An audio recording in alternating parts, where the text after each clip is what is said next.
You've got to shoes this bit, Margaret. You've got to shoes it. The locals could be a little bit frisky, a little bit too much cha-cha going on sometimes. And trust me, Nice. I've even had fun in Norway.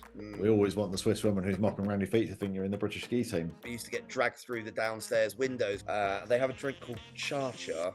They do like a drink or 12. So, listeners, welcome to our 11th edition of the season's Whiteout podcast. Can't believe it, already 11th edition. I'm Dom Killinger, I'm publisher at In the Snow, and I'm joined by my co-host, who's, oh my goodness, Rob, I can see your background. You're actually in the resort, aren't you? I can't believe it. Where are you? Yeah, I know. First, it's podcast 11. It's not even Christmas yet. I am actually in the Alps at the moment. I am in Wengen in Switzerland, which is lovely, as Wengen always is. Good snow? Snow's pretty good, actually. Very good snow on piste. It was snowing yesterday. It's forecast to snow today.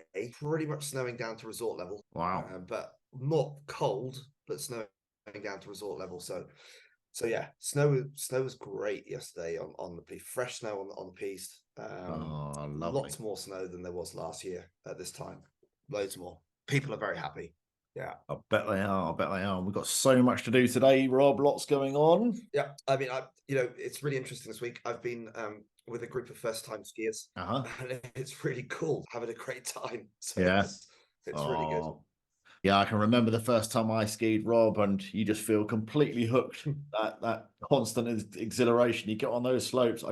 I can remember the feeling so well, and yet it's plenty of time ago. It just feels fantastic, doesn't it? It must be great seeing new people try it out and experiencing that with them for the first time. Yeah, exactly.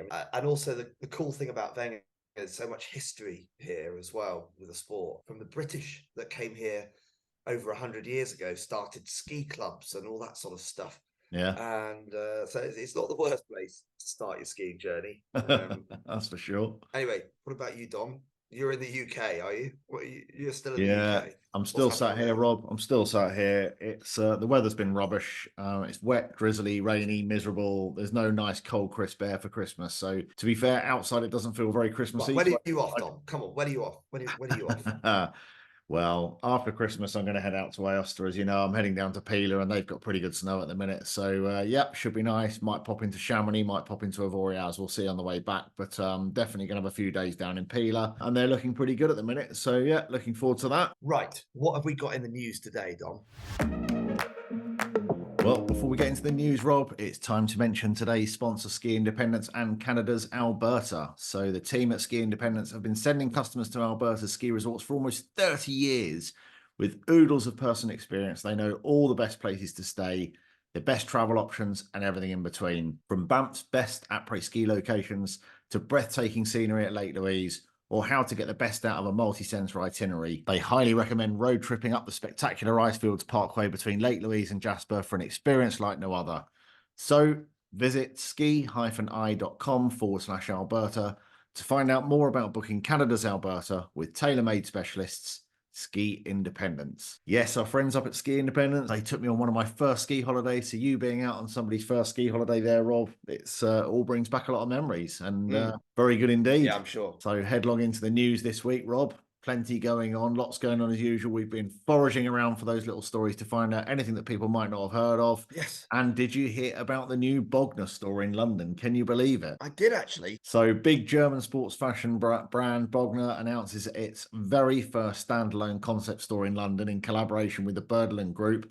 It opened at the start of the month, actually. It's 5 stories situated in the heart of Mayfair. Obviously, it's going to be in Mayfair. It's the only place you're going to be selling bundles of that stuff. Wow. So, Bognor, established 1932 by Willy Bognor in Munich, Germany, celebrated for its fusion between fashion and functionality and worn by icons such as Lady Di, James Bond and Taylor Swift, and Rob Stewart, of course. No doubt you've got some Bognor in your wardrobe, Rob. Have you got anything from Bognor in your wardrobe? I'll tell you what, in this hotel I'm staying in, I've got Bognor toiletries, which is pretty cool.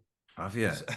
It's about as close as I'm getting to the Bognor brand at the moment. I love it. Well, what you'll find in this new store, the likes of Bognor's Adele down jacket, £2,500, and the Misha ski overalls. This is on a full-on one-piece ski suit in bright pink, obviously, 1,695 quid. So yeah, it's not your typical mountain warehouse kit, but you know, if you want to stand out and make a statement on the slopes, there's nothing quite like a bit of Bognor. So that's 14 Dover Street, Mayfair. Got to be the place to visit, Rob. That's your next Christmas present, isn't it? Oh yeah, I'm going to pop in there definitely next time in London. I do love a bit of Bognor, and I know I've been into the store in Munich before. It's very cool.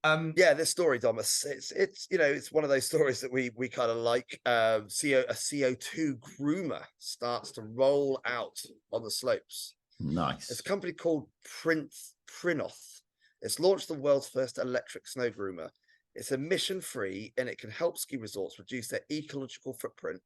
And it's started to be bought by ski areas around the world as well. So it's called the Husky E-Motion. It's been on the market since last year, and it's been bought by ski resorts and cross-country centres in Norway, Sweden, France, Italy, and the USA.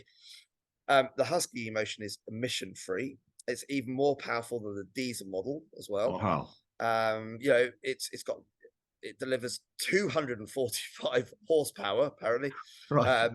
and a torque of 1,000 NL. I don't even know what that means, but you know, a lot of torque, I think. Yeah. It's got a runtime of up to 3 hours. Good for cross-country trails. Wow. I mean, that's Yeah. it's got to be a great development for ski resorts there. And, you know, obviously they're often accused of polluting the environment. Actually, ski resorts can be very Yep. sustainable. And I think increasingly they are more aware that it's in their interest to be so. But I mean, it's got to be the natural progression, hasn't it? Yeah. I mean, it is. And it looks seriously fun to drive too. What have you got in store, Dom? Well, art in the Alps, Rob. You know, Suvretta House in Moritz and Les Arcs. Oh, yes. I have been to Suvretta House. Yeah. Lovely place. And Well, Les Arcs, yes. Yeah, not always the most obvious place you'd go to look at artwork, but a couple of things we spotted recently with which would paint a different picture. Haha, ba-boom. Very good. Yeah. So Suvretta House in Moritz, proper bucket list hotel, offering an artistic twist this winter with various exhibitions for guests and other resort visitors to enjoy. They will host a complimentary photo exhibit called, are you ready for this? Photographs by Young-in Lee for the entirety of the winter season. So a Korean artist whose work is represented in many collections and museums, such as the Metropolitan Museum of New York and the Seoul Museum of Art. Additionally, winter exhibitions include the art exhibition by Gallery L, so Winter Wonderland, showcasing work by Yanni Leonen, if I'm saying that right, and Philippe Pastor in collaboration with Robelant and Viona. Crikey, I've got all the difficult ones here. Available for viewing until the 1st of April 2024. Crikey, 2024 already, with an antique vintage jewelry exhibition by Oscar R. Stefan, showcasing from the 13th to 18th of February. So very cool things to see there. And then over in Les Arcs, the French artist Sape, known for his frescoes found around the world, unveiled a new piece of work painted directly on the snow at over 2,000 meters in the mountains of the Paradis ski area. So that's super cool. Work entitled Encordés consists of 2 creations made with 100% natural and eco-friendly charcoal paint. That must look super cool. So each of the 2 frescoes covers an area of 1,000 square meters. I mean, that has got to look so cool. I'd very much like to see that. So yeah, super impressive. Helps to celebrate the 29th anniversary of the Paradis ski area. And obviously that links Les Arcs and La Plan. So very cool. Yeah, nice. Okay, well, good to know that art is to be found in the mountains as well. So, right, next up is our weather report, Dom. Let's hope we haven't been framed on that front. Like what you did there, Rob. This week's weather roundup is brought to you by Ski Weekends, the flexible ski holiday experts. Choose from 10 fantastic catered chalets and over 100 hotels in over 40 resorts. You can stay as long as you like with skiweekends.com. Yes, I've known Ski Weekends for many years, so and actually they may well be the ones that are looking after me over New Year in Avoriaz. So nice. I'll be sampling one of their chalets up in Avoriaz, so that should be pretty nice. I've seen some pretty nice snow reports coming out from them, so they've been helping us with our weather this week. So let's start with the general situation in the Alps. December, to be fair, has been a little bit up and down, but generally snow's been pretty good. There has been patchy rain conditions, but overall the snow conditions are very good in most places. And as we head into the Christmas and New Year period, I think people are going to get generally pretty good ski conditions down to a pretty decent level. There's been snow falling at altitude in the Alps over the last 24 hours, with resorts in France, Switzerland, and Austria seeing snow at altitude, possibly rain lower down. Some forecasts said up to a metre might fall over the last 24 and 36 hours once this latest storm has passed. Freezing level around about 1,000 to 1,250 metres. So let's look at Morzine and Léger, for example. There's great conditions on the slopes. You can ski down into Léger. That's about 1,200 metres. Below that, below that it's probably a bit tricky, isn't it? So I mean, it's probably going to get a little bit wetter below that. But in general, the Port du Soleil area is in pretty good shape. Over in Austria, it's very much the same right now. Conditions in Kitzbühel area are very good. Good on-piste skiing. What about Wengen, Rob? You've already said that it's pretty good conditions there, yeah? It is. I skied down into the town of Wengen yesterday. No problems at all with that. It's been quite windy. Today there's snow and wind forecast. But actually what's going to happen over the next couple of days is all of that weather is going to settle down. It's going to become quite sunny and quite sort of pleasantly, not warm, but certainly not cold. So quite pleasant conditions for the Christmas week here in the Alps. So I think anyone coming out for Christmas, New Year, they're going to get good snow conditions and also very nice weather as well. Yeah, well, we've also heard from our friend Scott in Lillehammer, Norway, who has said there's world-class conditions, the best he has ever seen for many, many years. And he's been there about 16 years. So great conditions across Scandinavia for sure. Over in North America, they generally haven't had a huge start to the winter yet. So high pressure dominating right now. So in the Rockies, it's quite pleasant, not too cold, but cold enough and sunny. So good skiing on groom trails, and like it always does, the big snow will arrive at some point. And then over in Japan, we've been saying they haven't had a great start and it's been quite mild. It looks like things have changed there now as normal service resumed. Tons of snow about to fall, they reckon about a metre in a week, and just seems to be keeping on coming. So definitely looks like going to be a good power January over there. So Japan are going to get it as well. So in general, they are. Yeah, conditions are looking pretty good overall. Yeah, I was checking out the Japanese snow reports this morning actually, and it just doesn't stop at the moment. So pretty cold, below freezing temperatures, and just basically snowing every day, and lots of it as well. So that's good to see. Yeah, America. I mean, it's still a little bit sunny over there. It's cold enough to make snow and all that kind of stuff, but they're not getting the dumps on the west side that they had last year, but they've still got some good skiing. So excellent. Very good. Right. So on to Dom, one of our favourite bits, gear Rob. section. Yeah, exactly. We love a bit of gear, don't we? We definitely do. Yes. So first up, we've got Helly Hansen winning 3 ISPO awards. So ISPO is the international trade fair for winter sports and outdoor gear. They've won 3 awards at ISPO. So the Escape Down H2 Flow Parker, drawing from Arctic experience, blends technical finesse with urban adaptability, apparently. And then the Odin Everdown hooded jacket showcases Thin Down, which is their thin insulation and recycled nylon, delivering lightweight warmth and tear-resistant durability. So that sounds really good as well. And co-designed with the Norwegian National Alpine Ski Team, the Kvitvel Race insulated ski jacket features 4-way stretch, Reco reflectors, and life pockets, which is the thing that keeps your mobile phone warm when you put your phone inside it or anything else that you want to keep warm. So that's super cool. So, yeah, top-tier performance for ski enthusiasts across all ski levels.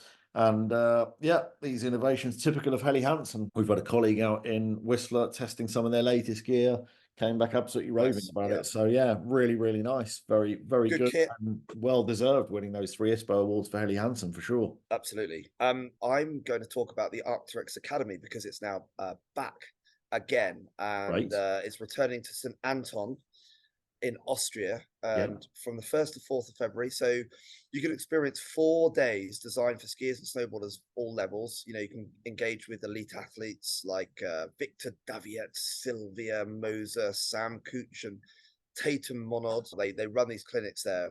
There's a mountain retreat that's offering an opportunity to refine your abilities against breathtaking landscapes, I think they say. The Free Ride Village showcases Arc'teryx gear, partner stands, dining, film premieres, athlete talks, workshops.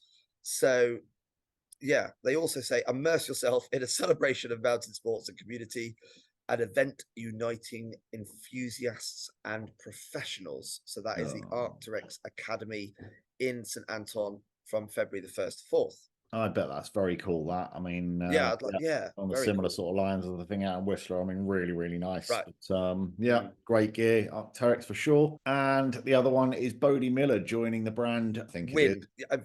Funny enough, Dom, I'm actually wearing a Win top at the moment. Typical Yeah, Bodie Win. Miller joining a brand called Win.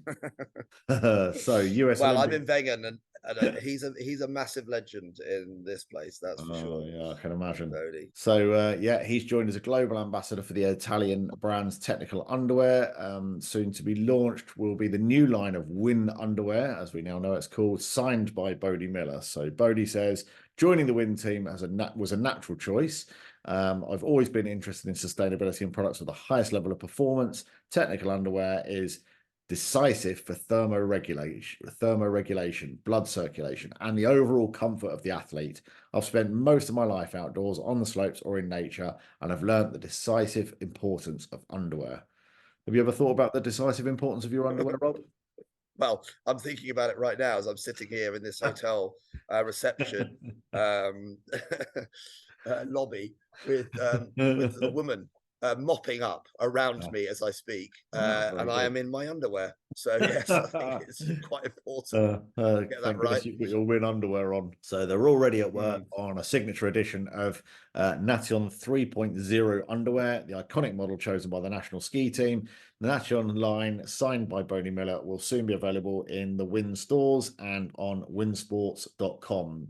Anybody wants to look that up, it's UYNsports.com. So made with Natex biofiber from castor beans, would you believe? It features the latest technology for temperature regulation and freedom of movement. So a line inspired by champions to feel like champions on the ski slopes, Rob. So there we go. Win underwear. That's the one that we've got to get. Well, it is. And I must say it's very, very snazzy top that I have on now. It's actually the top that they're supplying to the British ski team as well. British ski team top. Sheesh, you're walking around pretending to be part of the British ski team right now. Yeah, basically. But the woman that's mopping around my feet currently probably thinks that I am. Yeah. Well, there you go. Yeah. We always want the Swiss woman who's mopping around your feet to think you're in the British ski team.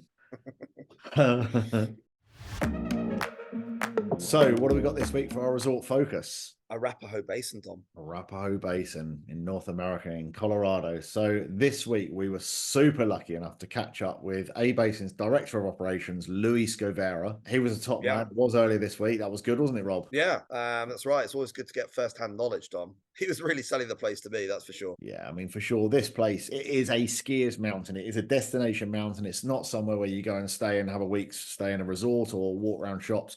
You arrive there, you park, you put your boots on, you go and ski that mountain. That's what it's all about. Yeah, I get that. I really want to go there. It sounds great fun. And of course, so easy to sort of bolt on to those other big Colorado ski resorts, right? Oh, yeah, absolutely. I mean, we drove up there from Breckenridge. We'd been to Vail. We'd been to Beaver Creek.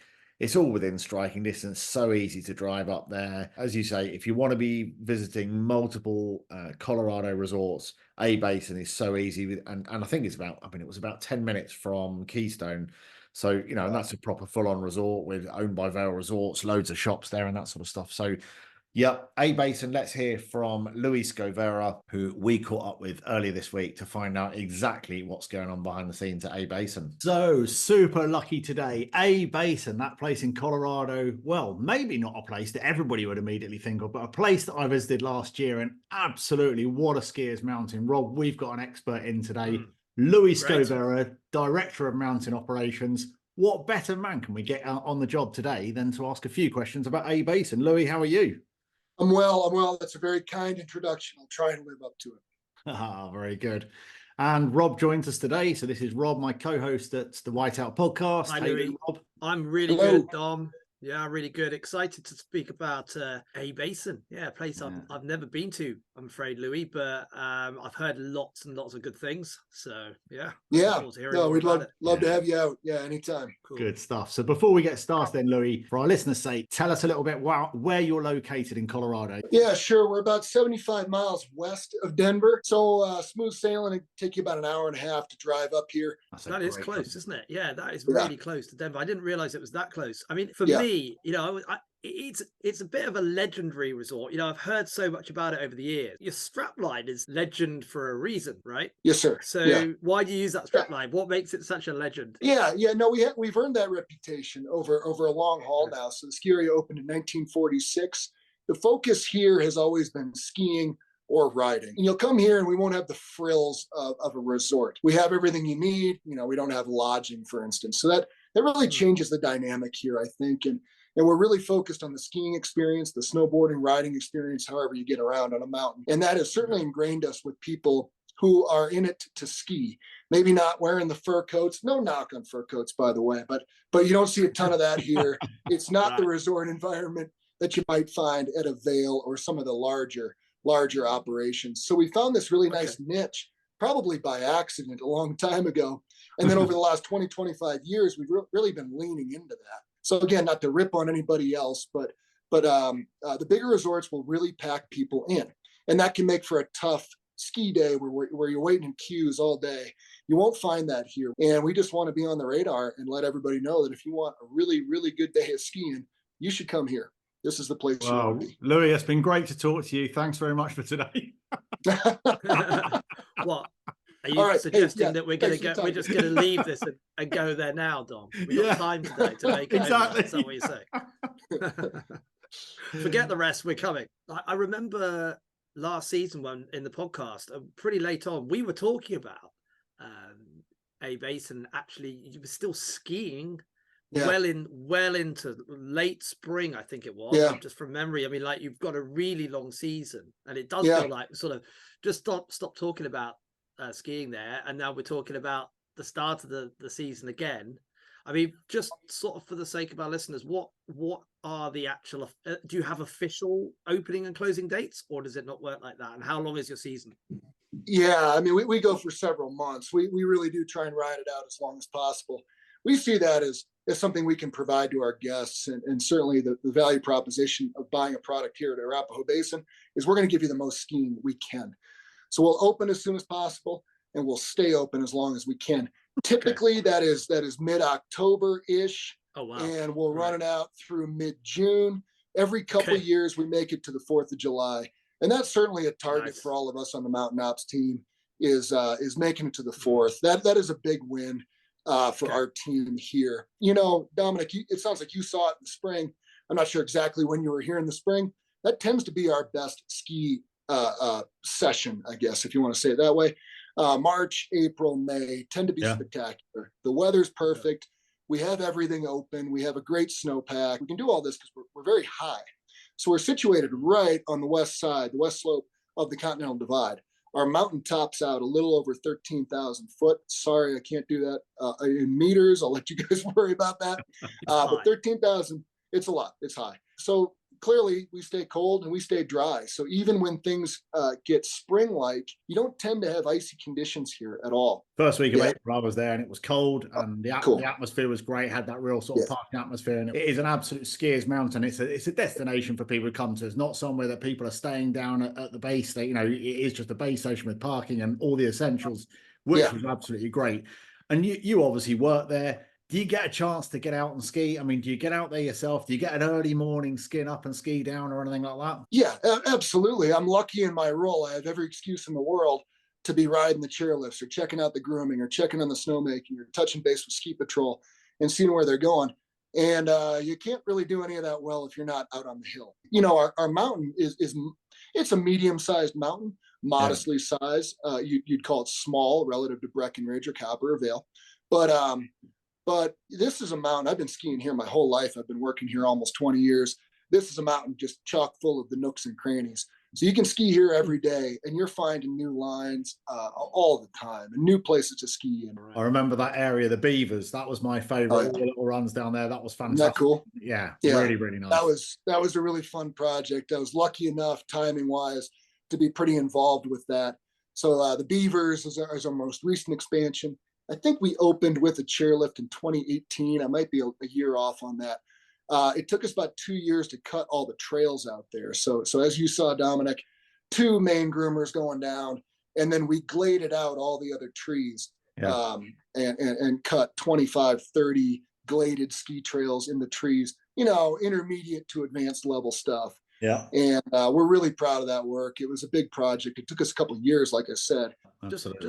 Just on the point of this, the new area and everything, and just mentioning the trees and all of that sort of stuff, because in Europe, you know, if you're talking to people here at that sort of altitude that we've been talking about just now, the altitude that you're at there, we wouldn't have any trees at all, right? Yeah. So you know, you've obviously got a very, very high tree line. Do the trees go all the way up the mountain, or is there a little bit of stuff without trees as well?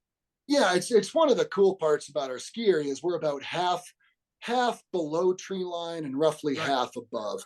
So you get a little bit of both. You know, on a windy, poor visibility day, you can retreat down low and have a chance. And then on those bluebird days, which we have a ton of here in Colorado, as you know, man, the high alpine skiing is where it's at. The vistas are beautiful, big open groomers, steep groomers. We put our snowcats in some pretty tricky spots and they pull it off. They do a great job for us. But certainly in the spring, I don't know if you noticed that, Dominic, we have a lot of the high alpine groomers, big open bowls with a groomer strip kind of going through it. Along with that Beavers expansion a couple of years ago, we opened an area called the Steep Gullies, just west of our existing ski area.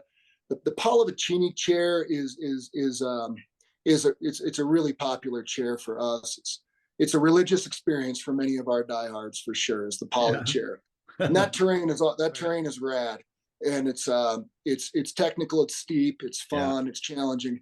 Just to the west of that, a series of couloirs that have historically been called the Steep Gullies. We pulled that in bounds as well, and that was largely a safety thing. People were using our lifts to access this out of bounds terrain that was very serious. I mean, very full on avalanche terrain. And we brought that in bounds now. We patrol, maintain, and control that area.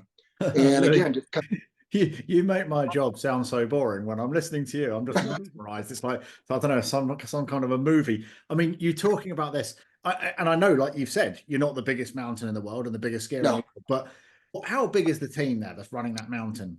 Yeah, on the mountainside specifically, we probably have about 150, 170 employees. So that's ranging from lift ops to lift maintenance to patrol, grooming, snowmaking, who, you know, we're lucky, many of whom have been here a long time. That goes a long way. Certainly when you're dealing with tricky avalanche terrain, technical terrain, it's good to have experience out there. And we're very lucky to have a really experienced team, really experienced leadership, many of whom have spent their time here like me. I've been lucky enough to just work here. Interesting that you've opened up that terrain, that very, very steep terrain, to bring it within the ski area boundary that you have there. And for some of our listeners that are looking to come over to the States, you know, it's a little bit different the way that you control that area compared to, say, in the European Alps. But obviously you run things very differently. So you say this is your ski area boundary, right? This is where you can access within our ski area, where we control that terrain. You have to take responsibility, I guess, for that area. You can say to your customers, arrive at a basin, like, this is where you can ski today or not. You clearly will say to them, this is open, but this is closed. Yeah, that's correct. We do things a little bit differently here. And yeah, we open and close terrain. We certainly use a lot more rope than you folks do. But when we determine that it's good to go, we're going to give it to you. It's different. I get how, it's different. And it's really cool to be able to go into that terrain and go, you know what, there's someone here kind of watching my back as well a little bit. You know, I know that I'm in a controlled area. So I don't see that as a negative in any way at all, you know. Yeah. Sure. So when I visited, I stayed down in Silverthorne.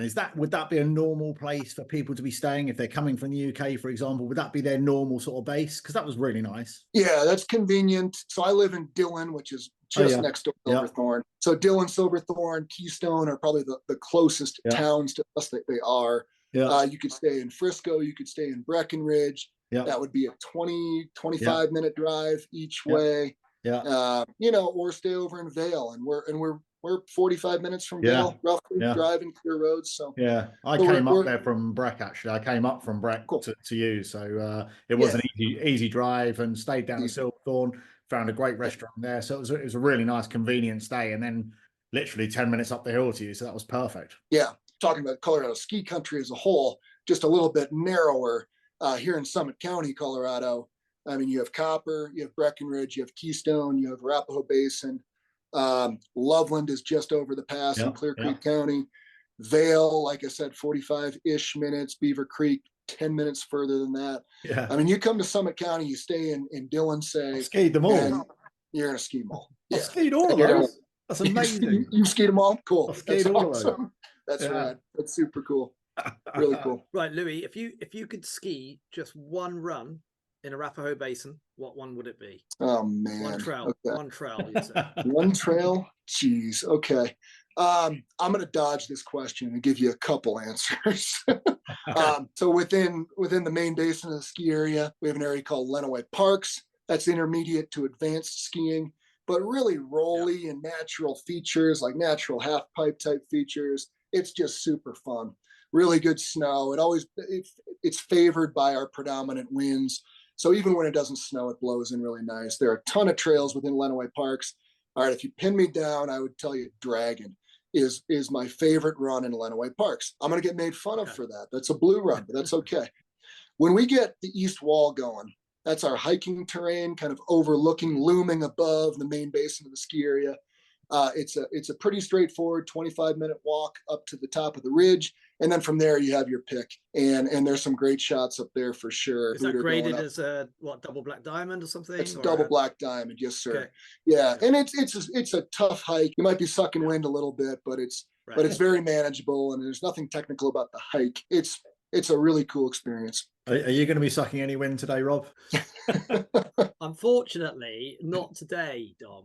Not today, as I sit here So talking to you. Louis, I think that's been fantastic catching up with you today. I mean, it's obvious that when people come to a basin, like it is very likely if they're coming from over the pond over here, they're going to be visiting many of those other resorts you've talked about. Yeah. There. And a basin is without doubt. I mean, I came there and it's a vastly different experience and a great experience. There's no two ways about it. And it had that real sort of fun atmosphere, and the staff and everybody, it did feel like you're almost coming into like a very fun sort of family atmosphere of all the staff knowing each other and getting on and having a laugh. And, you know, there was a couple of beers and that sort of stuff. And it really did have that sort of great vibe about it. And talking to you today gives me that sort of real tingling up the spine. I'm sure for you, Rob, who's probably more of a, you know, you enjoy that sort of more technical terrain and that more backcountry, it's probably somewhere that you would, you know, really, really enjoy going to see. You know, it's a great place. Yeah, especially if I can go there in May. I know, yeah, exactly. Yeah. That's awesome. I mean, that's fantastic. Yeah. Good. Well, that's fantastic, Louis. Thank you so much for your time today. I'm sure you're going to have a great season ahead. We will catch up again soon. Okay, thanks a lot for having us, and look us up when you get here to A Basin. We'd love to tour you around. Good stuff. Great. Well, thanks a lot, Louis. Thanks, Louis. Okay, thanks, See you. fellas. Have Bye-bye. a good one. Bye. Bye now. Great stuff, Dom. How good was that? It's definitely time for me to get over that way, isn't You've it? got to get over there, Rob. I mean, that is so a bit of you, that place. It is definitely along the more challenging lines of skiing. Not, you know, you don't have to be an expert by any stretch, but it's definitely more challenging skiing there. Yeah. And I mean, so much opportunity there. It's just a great hill to go and ski for sure. Love it. And he was great, wasn't he? Oh yeah. Yeah. You can't beat talking to somebody who's actually in resort. So, Dom. bestest time of year, we thought instead of a normal bucket list destination, this week we thought we'd talk about our top ski destinations when it comes to après, Rob. I'm sure you must have been doing some après this week. Sounds like it in your voice. Does it really? Yes. Well, you know, it's the beginning of the season, isn't it, here in Wengen, and people are very excited. And I was actually, last night, I was in the downhill only club rooms having a little drink in there with the downhill only club members. Well, I like it. That sounds like a bit of Great fun. place. Sounds like good stuff. Well, we thought we'd talk about our top 5 après destinations as our bucket list destinations as we head into Christmas and New Year for people to celebrate. What do you think, Rob? And it's a tough one because, you know, like skiing itself does come down a lot to different factors, you know, such as the people you're with, particular atmosphere in that place on the day, and you know, what sort of mood you might be in, right? Yeah, that's absolutely true. But there's definitely a bunch of places where your chance of catching good après buzz is pretty high, and it'd be rare that you're going to walk out there without having a good time. Let's maybe take a look at some of the classics and a few alternatives as well, Rob. So what's your classic après ski go-to resort? Well, yeah, well done. I mean, I've been lucky enough to experience significant amounts of après-ski over the last 35 years. And some real classics as well. You know, the likes of Ishkill, you know, the Goat Stall Bar in Hinterglemm, completely insane place. Dick's Tea Bar and Val d'Isere, you know, these really famous places. The Red Rock Bar in Queenstown, a bit of a legend. And last season, you know, the Fully Deuce in Avoriaz. And trust me, I've even had fun in Norway. Oh, I'm sure. The list is way too long to go through here. But for me, I spent quite a lot of seasons in the resort of Verbier, and it probably holds the most memories for me, and that's so important, isn't it? And it is a great après-ski resort. Yeah, I mean, you've got the pub Montfort. It might be a bit more upmarket these days. You know, we used to get dragged through the downstairs windows because you couldn't get in the place back in the day. So I think it was mental. It's a great pub. It's still a great pub. Faranet, you've got the Farm Club. They're all legendary, and I'm not so up on it these days. I don't go there very often, but I know it's, you know, it's still renowned for its après, and deservedly so. Yeah, you kind of need quite deep pockets if you're going to go and party in places like that. I'd say, you know, maybe go to Pas de la Casa or Arinsal if you want to have a fun alternative on a budget. But I think it's a great ski resort to party in. Well, we've got some pretty good choices there, Rob. You've definitely covered all bases there. So I think I'm probably going to go down the sort of slightly cliche route. In fact, I'm probably going to snag two resorts here. I think Teen and Val d'Isere. I've spent a lot of time in those resorts, been going there for probably 14, 15, 16 years. I stayed in a great little hotel last year, the YNYCIO Hotel, Yincio, I think they call it. Okay. So that's in Teen. It overlooks straight on to Cocoricho. So Cocoricho is almost like a mini Folly Deuce, isn't it? It's like a mini Folly Deuce, but such good fun. People dancing on tables. It's always good fun, always live music. And that hotel was looking up pretty much out down the slope to Cocoricho. So that was a really great location. They've got one in Val d'Isere as well. So I think heading between Teen and Val d'Isere, you mentioned Dick's Tea Bar for sure. And then obviously you've got the Folly Deuce between the two and Cocoricho. I think for me, that's the resort of choice. If you want a slightly quieter evening and still a bit of good après, there's some great hotels there that you can come down to, have a few beers at the end of the night on the front there in Val d'Isere. Yeah, that's got to be my choice. I know it's a bit cheesy, but that's my choice, I'm afraid. No, it's good. It's great. Great for it's got so much going on there. Right, nice one. Let's look at these alternative places then, Dom. Well, alternative. What, that bit of off the sort of wall place? Well, this might be a bit of a one that maybe you haven't heard of, but I'd probably go to Mad Trappers in Banff Sunshine. So do you know that place? No. Okay, so Banff Sunshine, it's up the gondola from the base station. So there's no real shops there or anything like that. So it's not a resort base. You've come out of Banff town. You've got Sunshine Mountain Lodge, which is the only hotel on the slopes in Banff. And right next door is this old place, Mad Trappers. I think it's been there for decades. It's a proper Canadian saloon bar. Come the end of the day, it's pretty much nowhere else to go for après, especially for seasonaires who are living up in Banff Sunshine, because they're not coming down to a resort level all the time. They're staying up there. So this place gets a bit lively. It's very good fun. It's real full-on Canadian stuff. It's not so much the sort of dancing on tables brigade, but it is proper, you know, big screen stuff going on with the ice hockey. They've got beers flowing, and it is a lot of fun. The music's on. Definitely for me, Mad Trappers, Banff Sunshine, a lot of fun. Good. That sounds great. Yeah, that sounds really great. Okay, so for me, I'm going to mention the country of Georgia. It doesn't really have a party scene like the Alps, but they do like a drink or 12 over there. The wine is amazing. It's great value. They have a drink called cha-cha. It's basically a grappa. They just drink it like water. I mean, I'm not kidding. It's often on the table like a jug, like a water jug would be. It's amazing. That's ridiculous. But you know, they love it. There's good little bars in Gdańsk, ski resort of Gdańsk, country's sort of most commercial resort, closest to the capital of Tbilisi. Okay, yeah. And then if you manage, it's not far, a couple of hours drive from there. If you manage to make the trip to Mestia, it's well worth it. But I mean, it sometimes feels easier to get to the moon than to Mestia, but it's kind of part of the charm. There's some really fun local bars there. It's so cheap. You know, the locals could be a little bit frisky, a little bit too much cha-cha going on sometimes. Okay, yeah. But Tbilisi is very upcoming, very cool, very hipster, and I love the sort of bars and the vibe there. It's really, really cool place. So yeah, that's my alternative après-ski place. That country of Georgia. That's a properly off the wall one there, Rob. That's a long way to go for a bit of après, isn't it? Sounds like good fun. Yes. So that winds up our Christmas episode, Rob, our 11th edition, just as we run into Christmas, just a few days before Christmas. When are you back from Wengen? I am traveling back today from Wengen, so I'm going to drag these first-time skiers up the mountain this morning. If we can get up there, the weather is snowing out there right now, and it's quite windy at the top. So we'll see how that goes. They don't know any different. It's like yesterday. People that live here were saying, "Oh, that was a bit of a challenging day, wasn't it, to bring beginners up onto the mountain?" The thing is, they just think that's normal because they've never been here before. They were loving it. They were loving it. It was snowing, couldn't see a great deal, but they were like, "This is brilliant." So I remember my very first experience of a resort was Morzine, would you believe? Beautiful town, and that's come on a lot in those 20 years. And I remember some people arriving slightly later than us. They arrived in they told me they arrived in a hire car. And this is no word of a lie. It snowed so much overnight that when I came out, I said to them, "I thought you said you'd come in a hire car. Where's your car?" And they actually, it was completely buried. And that's how much snow there'd been. And consequently, I just thought, well, that's what happens every day in a ski resort. Every night, this is how you ski. Right. Every night, Yes. It snows so much, it covers all the cars. Right. And I genuinely thought that every night in a ski resort, that's what happened.